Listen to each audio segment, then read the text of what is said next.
Assalamualaikum warahmatullahi wabarakatuh. Sahabat kopi Jawa semua, Nabi Jos mungkin asing di telinga kalian. Jos biasa disebut oleh lidah barat. Dalam kisah Imam At-Tabari ini, Jos disebut Nabi Jirjis. Dikisahkan pada zaman dahulu ada seorang raja zalim penyembah berhala, namanya Raja Darian. Seluruh rakyatnya diperintahkan untuk menyembah patung-patung miliknya. Rakyat yang tidak patuh akan dilemparkan ke dalam api besar yang menyala. Sudah banyak rakyat yang menjadi korban atas kekejamannya itu. Allah Subhanahu wa Ta'ala kemudian mengutus Nabi Jirjis bin Quldin. Beliau diutus untuk menghancurkan angkara murka dan kemusyrikan yang dilakukan oleh Raja Darian.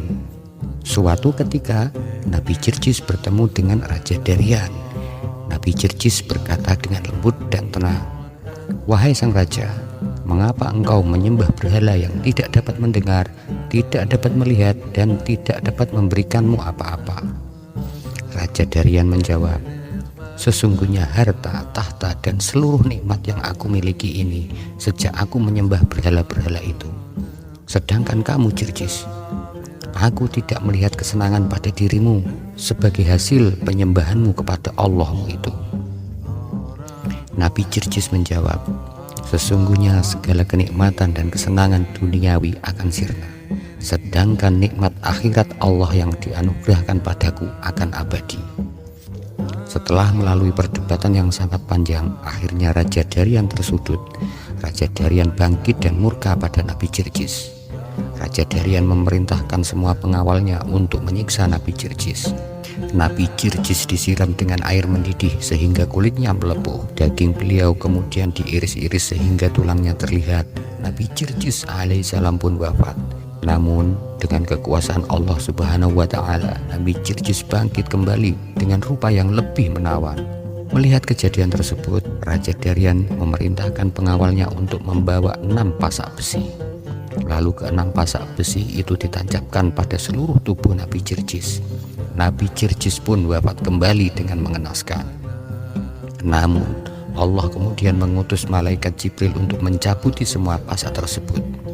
Nabi Jirjis pun hidup kembali sambil berkata dengan lantang, "Wahai raja yang zalim, katakanlah tidak ada Tuhan selain Allah." Raja Darian semakin murka.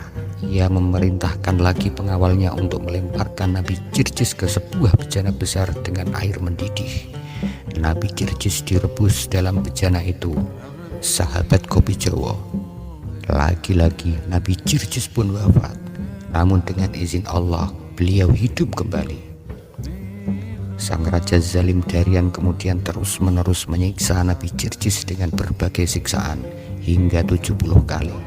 Namun setiap beliau wafat, beliau dihidupkan oleh Allah Subhanahu wa Ta'ala kembali.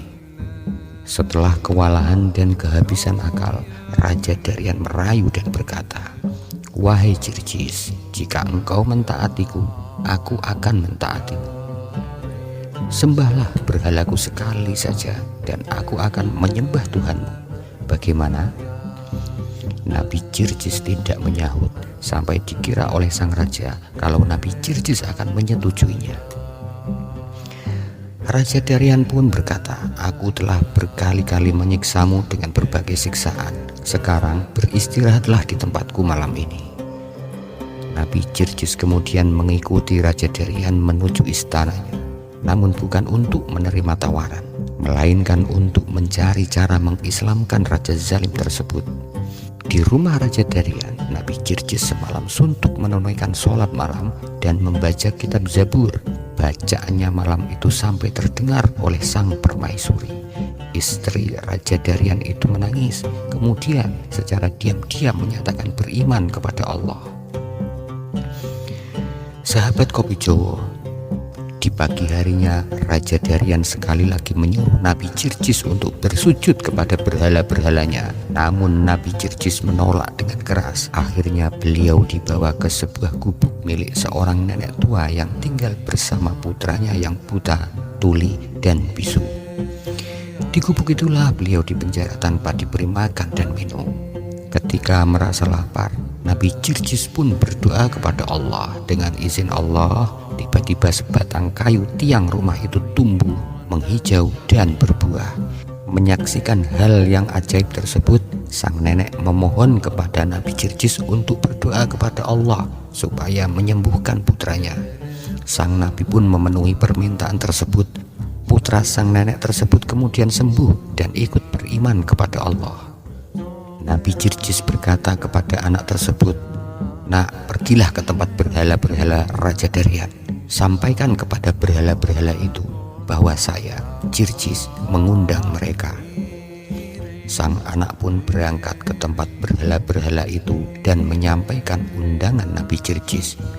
Dengan izin Allah, patung-patung itu mencabutkan diri mereka masing-masing dan berjalan menuju tempat Nabi Jirjis berada. Setelah patung-patung itu tiba di depan Nabi Jirjis, Nabi Jirjis memberi isyarat kepada bumi dengan menjejakkan kakinya. Kemudian bumi pun terbelah dan menelan semua berhala-berhala Raja Daryan. Diam-diam sang permaisuri mengintip dan menyaksikan kejadian tersebut. Kemudian keesokan harinya, sang permaisuri mengumumkan ke seluruh rakyat istana, "Wahai penduduk negeriku, sayangilah jiwa kalian. Segeralah kalian mengikuti iman Jirjis. Percayalah, Jirjis adalah seorang nabi yang diutus Tuhan untuk kita." Sang raja pun menjadi murka dan menatap kepada istrinya. "Wahai permaisuri, terlalu kamu. Sudah 70 kali aku mencoba membunuh Jirjis, tapi aku tidak mengimaninya. Tapi kenapa kamu baru melihat satu kejadian saja, kamu langsung ikut mengimaninya?" Sang permaisuri menjawab, "Yang demikian itu semata-mata karena kezalimanmu belaka. Itulah kemalanganmu. Sedangkan bagiku, ini adalah keberuntunganku." Dengan seketika sang permaisuri pun langsung dibunuh dengan kejam. Sahabat Kopi Jowo menyaksikan hal tersebut. Nabi Jirjis berdoa kepada Allah, "Ya Allah, sudah 70 tahun hamba menanggung siksaan kaum kafir ini, sehingga hamba kehilangan daya. Maka aku mohon, anugerahkanlah hamba ini dengan mati yang syahid." Setelah berdoa, Nabi Jirjis melihat nyala api turun dari langit menuju para pengikut Raja Daryan. Bersamaan dengan itu, orang-orang kafir itu mengangkat pedang dan membunuh beliau. Namun tak lama kemudian, mereka semua termasuk Raja Daryan mati ditelan api tersebut. Allah Subhanahu wa Ta'ala telah mengabulkan doa Nabi Jirjis dengan wafat beliau secara syahid. Sahabat Kopi Jawa semua, menurut kisah Tarikh At-Tabari ini, Nabi Jirjis hidup setelah Nabi Isa alaihissalam. Ada masalah khilaf dari para ulama bahwa Nabi Jirjis ini adalah seorang wali yang karomahnya seperti seorang nabi. Wallahu a'lam, wabillahi taufiq wal hidayah. Wassalamualaikum warahmatullahi wabarakatuh.